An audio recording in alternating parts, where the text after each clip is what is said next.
السلام علیکم ورحمۃ اللہ تعالی وبرکاتہ۔ آج ہم پڑھیں گے فارسی کی پہلی کا چوتھا سبق۔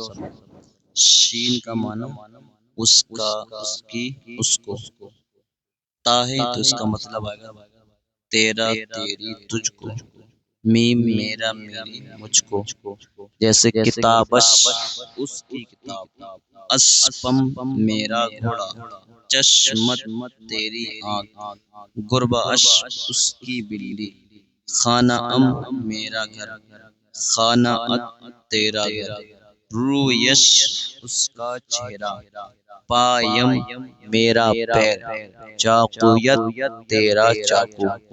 اب یہ ترکیب اضافی ایک اور اسم کی طرف مضاف، جیسے نام رسول خدا، خدا کے رسول کا نام، رسول خدائے جہاں، جہان کے خدا کا رسول، نماز جمعہ رمضان، رمضان کے جمعے کی نماز، خانہ پدر شما تمہارے والد کا گھر، کتاب برادرش اس کے بھائی کی کتاب، وقت نماز شام، شام کی نماز کا وقت، روزہ ماہ رمضان، رمضان کے مہینے کا روزہ، کباب گوشت بز، بکری کے گوشت کا کباب، قرآن شریف بسر من میرے لڑکے کا قرآن شریف، حکم خدائے جہاں،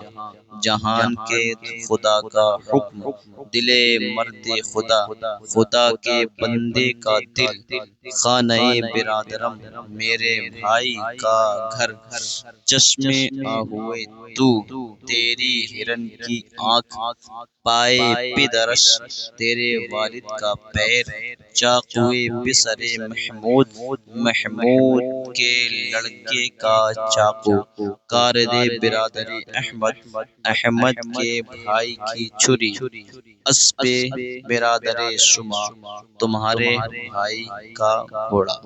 انشاءاللہ کل صفت اور موصوف کی ترکیبیں پڑھیں گے انشاءاللہ۔ السلام علیکم ورحمۃ اللہ۔